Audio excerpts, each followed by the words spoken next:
Y'all was having lots of fun learning about the facts of the Hebrew Israelites. I know. We put that old stuff away because that's how it is. As soon as you come out, the serpent be waiting, lurking, like, oh, let me start some mess. That's how they be. I'm telling you, Satanists are like that. I get invited to visit some relatives, but they're occult Satanists, bunch of people, and I really wish they would bring me back because don't nobody want to be here in the first place. I ain't asked to come here. You want to come out here? No. Well, I think it would be good. Okay, come out here. Then I get here and all this gibberish. Now it's all this drama. Like I ain't got time for it. Like I said, when you're elevated and you live in God's way, people hate that. They hate it with a passion, and they try to continually try to challenge you. They want to see if you really serving God, and I'm like, if I want to act a fool along with you, I could do so. I don't have to, you know. It's one thing about Hebrew Israelites. We can't stay mad long. We're good. We're genuinely good people. Like genuinely good. People hate that. They hate it with a passion. And then they try to justify their wickedness and be like, "Oh, I'm gonna do this. I'm gonna do that. I'm gonna say this. I'm gonna say that." Okay, go right on ahead and watch what happens to you. That's all I can say. Watch what happens to you.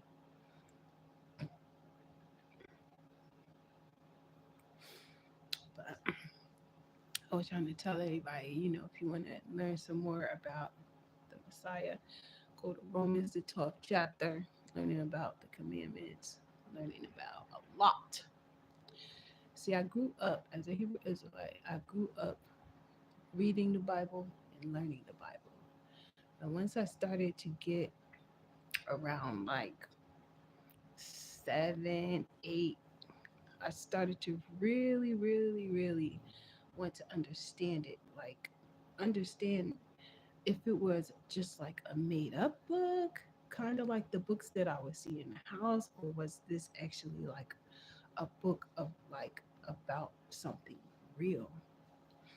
And as I grew older and began looking into it more and more, that's how I came to understand that the book, it is a story, but it's a realistic story. It's a story more more so on the lines of history. Like it started in one place and it continued on.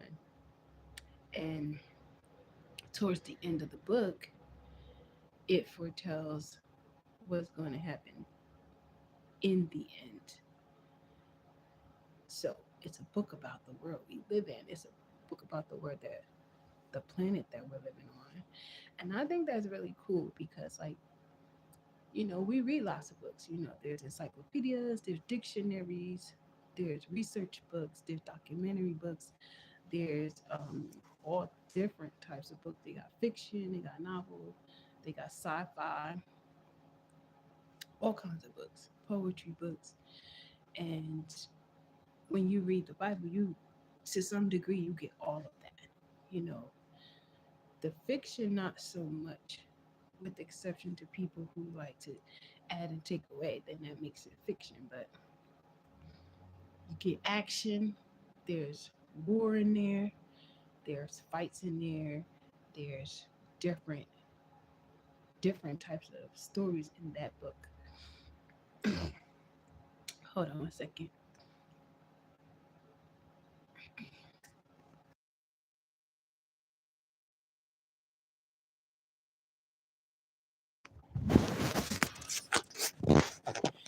And then you get other types as well.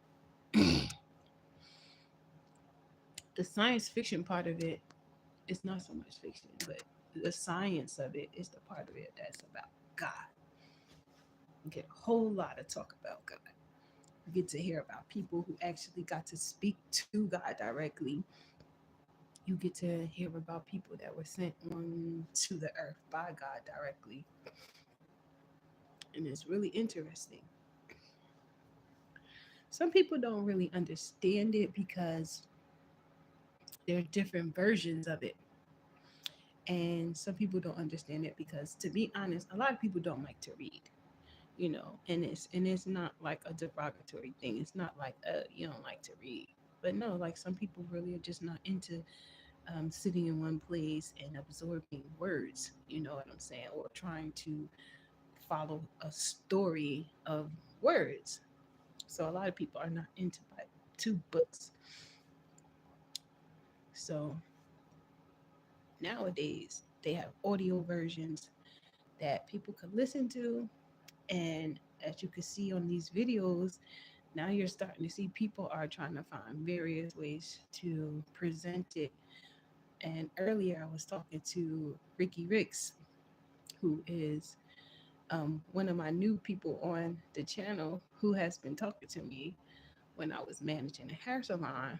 And, respectfully, has come on here many times, but had, told me today that, that's something that he was trying to do as well, was to create a series for people, that understand hood terminology. He wanted to break the Bible down in hood terminology to help people in the hood be able to understand the scriptures. And I think that's beautiful. I mean, that's just my personal thought. I think that's beautiful because of the simple fact that there really are people who they don't understand, like, they don't understand it, or maybe they just can't follow the stories because they don't see what's so important about it.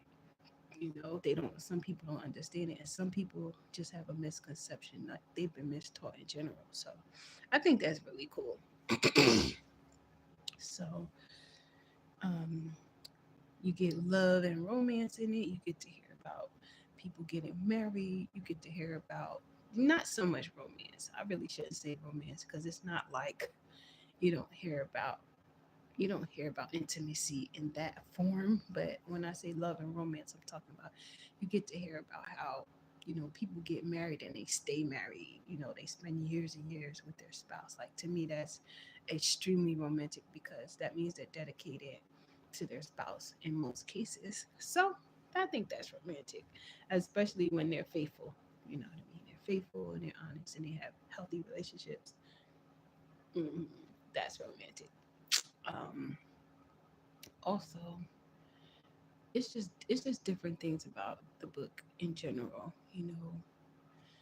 It has a lot of miraculous things that happen, and it's just a lot. You know what I'm saying? And it has a lot of tragedy. Like, there's one story about a husband who chopped his wife up into 12 pieces and put her in the river. hmm I was telling y'all before in one of my first or second videos about these two women. They were so hungry that they arranged uh, an agreement that they were going to eat their children. And I don't mean in an intimate way. No, no, no, no, no. Consume them like food, like a whole meal. And they decided that one day they would cook the one person's child, and the next day they would cook the other person's child. And that was really like some of the crazy things taking place. I'm not really trying to say that these things are wonderful. I'm saying that the Bible contains such a variety. Poetry's in there, songs are in there, um, rules are in there, and really the history of how Earth even came to be is in there. It's just really an interesting book in general. So, some facts about Hebrew Israelite is that we love to learn about God, and we love to just make sure that we have a clear understanding. And so that's all I wanted to tell y'all. I just want to tell y'all, like, whenever you're a good person, especially serving God, people their souls had wickedness in them will always try to take you away from being calm, being humble, being in servitude to God. They really want to take you away from that because they're mad. In their minds, it's a competition. It's a competition of who's right and who's wrong. It's a competition of who's the good person, who's the bad person. It's a competition of a lot of things. And really, when you're competing against a child of God, somebody that is serving God, there is no competition. Those people are just in their own minds competing. And that's why lots of times when people are trying to compete, I'm like, is you even fixed for competition? I'm like, why do you even want to compete with me? You're not even fixed to compete with me. You know, you're competitive. Like, really? Are you even are you even in the lane to do that? You're not. You're not. No, you're not. No, you're not. Stop. No, you're not.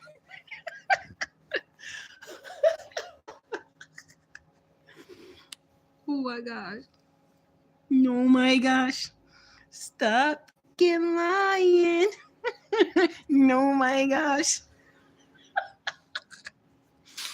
Anyway, but and like I said, a lot of people, they have a misconception. And I'm not joking. I'm laughing because I'm laughing because I'm like, this stuff that I endure is hideous. These people and their behaviors toward me, they're just atrocious. It's like, I can't even believe that, you know, I have to deal with some of the people that I have to deal with, because they just have hideous behavior. And then they want to get in front of everybody else and act like that's not their behavior. And I'm just like, oh, see me, I'm real. You gonna see who I really am. You gonna If I'm mad, you gonna know I'm mad. I ain't gonna hide that. You gonna know I'm mad. If I'm happy, you gonna know I'm happy. If I'm defending myself, you gonna know. I am not a fake person. I'm clear. I'm very, very transparent. Everything I say is just me. But it's just really funny because most people they don't think that you know what they're doing. They think that what they're doing is like so high octane and so classified that you don't know what they're doing. And it's like, not only do I know what you're doing, not only do I know what you're doing, but God knows what you're doing. And that's what makes it very funny because when they look at you, they see a human being. You know what I'm saying? They see someone that has similarities to them. So they feel like they're in position to treat you like that. And they don't know your spirit. God knows your spirit. So I'm going to take a break on giving y'all some facts about Hebrew Israelites. Not because I don't have many more to give, but because, you know, it's not really my job to teach y'all. Only thing I'm trying to tell you all is go out there and learn the truth. There's a lot of truths that you need to know. I really don't like I said, the people who just have this thought. They have this thought that we could talk to Hebrew Israelites however, we could treat them however, and I'm like, the Hebrew Israelites of today, they're not our ancestors. Our ancestors that were disobedient, that wanted to be like everyone else, that was okay with being rebellious. No, the Hebrew Israelites of today, we are dedicated to serving God. We are dedicated to living for God. And we don't really care if you don't like it. Some Hebrew Israelites are wired differently, so to say. Some of them, they could stay calm when people are acting a fool towards them. And some of us are wired differently to where we're definitely going to react. We're going to give you exactly what you're looking for. So it's just about the simple fact that, you know, human beings that are doing the work of wickedness, they feel very powerful in this world because for their wickedness, they are rewarded for their wickedness. So in this world, they have the look that they have their life and the things that they have or whatever, it seems like they just got the best life, but it's deceitful. They struggling more than you are most of the time. Their life is more messed up than you are most of the time. Most of these people, they're in cults. Most of these people, they are, you know what I'm saying, they're actually human, they're being human trafficked, and they just don't realize it. They don't know that really they're just under high speculation from the people that are forcing them to behave the way that they do. And they're puppetized. They are the Illuminati. They are the deceivers of this world, the wolves in sheep clothes, and they hate it when you remind them. They hate when you remind them. So, like I said, I'm not trying to change nobody into be anything. Be who you are. Live how you live. Like I said, the minute that you decide that you're gonna mess with somebody who ain't messing with you, you deserve everything that's coming to you. Everything. May the grace of God be with the good ones, and may all the wicked ones perish in their iniquities. And yeah, like they think they're not going to be judged for the things that they do, because on earth this is a time of wicked rulership. So they think like I could do this and I could do that, but the sad truth is you can't. You can't. At least you can't get away with it, you know. But like I said, Hebrew Israelites are good people. Follow the Ten Commandments. Good people, and it's a lot of love, a lot of peace in the hearts and souls of the Hebrew Israelites, the men and the women. So don't sit back and worry about whether or not anything. Just know and just understand that for as long as we continue to believe on the promise that God created for us, we are perfectly made for the days to come. We are. Yeah. And just look at these wicked ones. When they do wicked, you just laugh at them. I always laugh inside first because my soul is filled with delight. Like, wow, you hate me. You actually hate me. You really hate me, and I can feel it. Like I tell people, I'm a vibes person.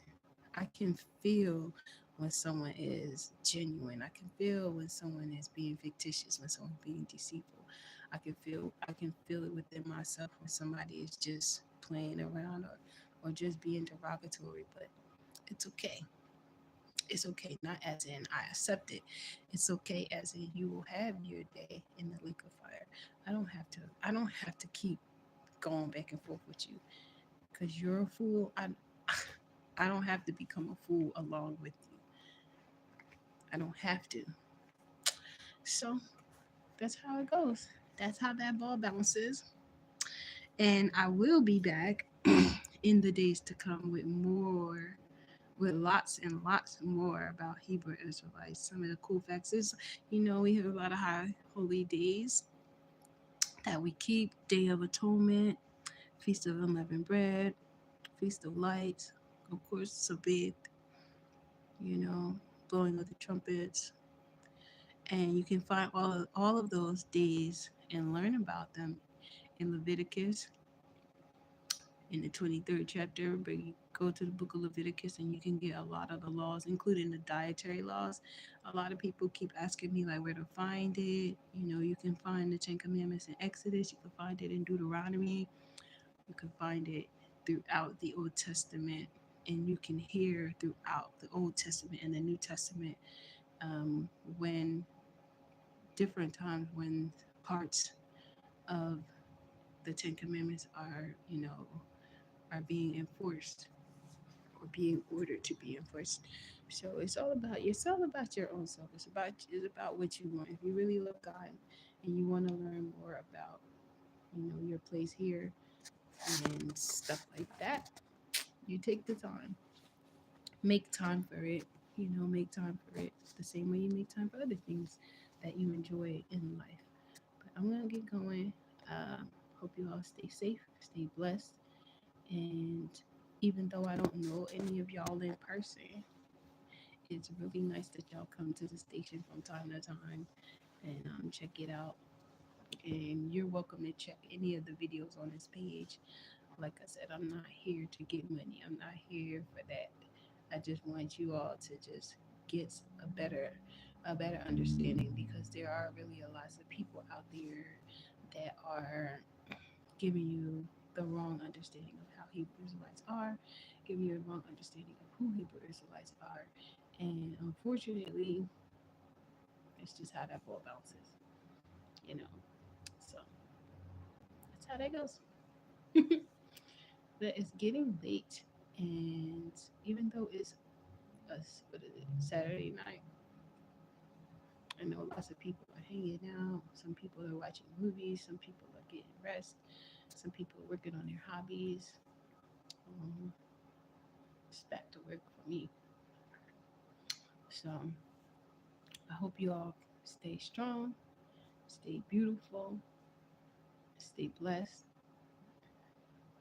and keep God first. Always be a good person in life. Being a good person doesn't mean be a sucker. That's one thing. Don't be a sucker. Don't be a fool. You know what I'm saying? But always be a good person. Be genuine. And for all of the people that are trolls, all of the haters and the naysayers, you will have your day. Especially if you hate wisdom, you love death. That's all. That's all that is. If you hate wisdom, you love death. And if you hate God, you will perish. And that's just that. It is what it is. And I'm talking about spiritual, eternal perish. I ain't talking about just dying from earth, because that's a simulation of what's to come. So stay strong and just be a good person. Spread love, not hate.